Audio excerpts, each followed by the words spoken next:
Are you one of us who don't understand why Nancy Pelosi announced what seems to be a crazy idea of visiting Taiwan? This may help explain that.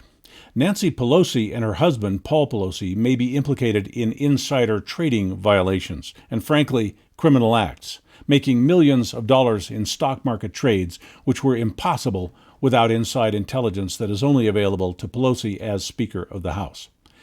This revelation compounds the bad press on the Pelosi's following the recent charge of Mr. Pelosi with drunk driving. The drunk driving charge looks bad politically, but insider trading is far more serious, and Nancy Pelosi knows that. For this reason, Pelosi has done what all politicians do. She's staging a huge diversion to keep the news headlines on other topics. Pelosi knows that to even announce a visit to Taiwan, she could be provoking nuclear war and causing impossible geopolitical problems, which will consume the media and cause the insider trading issue to fade from the front pages of our news services. This announcement of a visit to Taiwan cannot possibly lead to any good outcome. She has assured herself that media attention will be diverted from her alleged crimes to her senseless and dangerous intention to visit Taiwan during a time when China has stated that they will not permit that. There is no valid reason for Pelosi to go to Taiwan other than to divert the media from perhaps some criminal insider trading.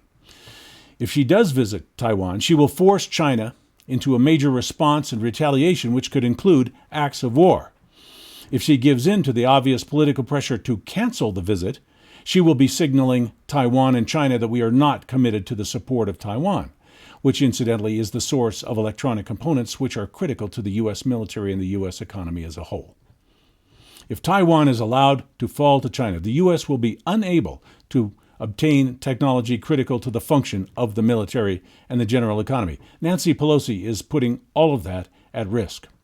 Due to the massive geopolitical implications of Pelosi's announced visit, the U.S. has been forced to commit billions of dollars worth of military flotillas and security resources, including the USS Ronald Reagan aircraft carrier, in order to provide security for the visit. This may be the most expensive security escort for such a visit in the history of our country.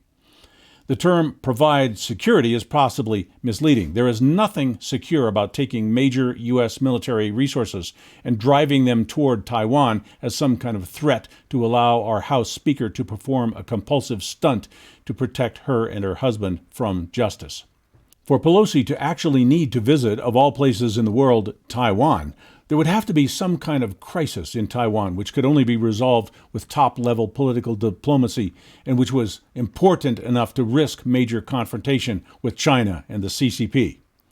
There is no such crisis in Taiwan. Pelosi is attempting very poorly conceived political theater for the purpose of media manipulation. Pelosi is consuming huge taxpayer resources in order to cover her hide and evade consequences of her family's actions. So why would Nancy Pelosi resort to such a desperate and dangerous stunt? She is running for re-election this year. She must have a major diversion. The bad press of the DUI and the insider trading are more than enough to put her on the outs with the voting public, who are already disgusted with bad public policy decisions which have led to runaway inflation, shortages of food and merchandise, increased private debt, and economic recession that Pelosi and most of our elected officials are feebly trying to redefine as not a recession. But this is clear. Nancy Pelosi is not reducing tensions with China, is not providing any helpful diplomacy to Taiwan, and she is walking through a minefield she has created for herself by enriching herself with questionable stock trading and forcing a major geopolitical crisis with China. It's hard to imagine how this will be having Pelosi looking good for the November election, especially since her bungling moves could easily trigger a nuclear war. This is a huge gamble for Pelosi to go all in and raise the stakes so high that her personal transgressions become a faint noise in the background. It is hard to imagine, no matter how this comes out, that it would help Pelosi's chances of re-election in November.